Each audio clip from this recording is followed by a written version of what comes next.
Ben d'abord, permettez-moi de vous le dire, je ne suis pas là pour répliquer à mon homologue.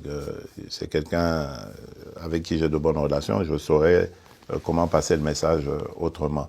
Euh, Ensuite, je dirais que le rapport mapping, c'est quelque chose qui a été fait par des experts de l'ONU. C'est pas les Congolais qui l'ont fait, ce ne sont pas les Congolais qui accusent, ce sont des gens objectifs qui ont fait ce rapport.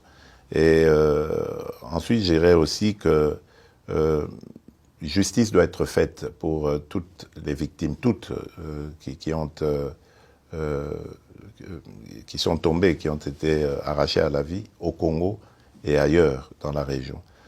Et donc, pour moi, ce serait plutôt une attitude positive que le président Kagame aurait de collaborer à cela. Parce qu'à ce stade, il n'y a pas encore de condamnation. Donc il faut se mettre au service de la justice.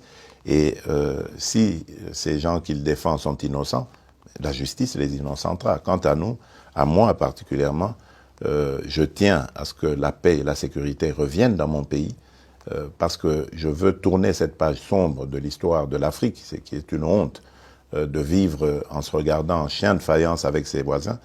Je veux la paix pour mon peuple, mais pour les peuples voisins aussi, que nos pays se tournent vers leur développement plutôt que de se faire inutilement la guerre. Demain, lorsque cette paix sera une réalité, nous allons ouvrir ces pages aussi sombres avec la justice congolaise et voir dans quelle mesure nous pourrons régler les méfaits du passé par une justice transitionnelle ou par une justice pénale, enfin, peu importe. L'essentiel est de sortir de ce cycle infernal et d'aller sur le développement et les bonnes relations entre nos pays.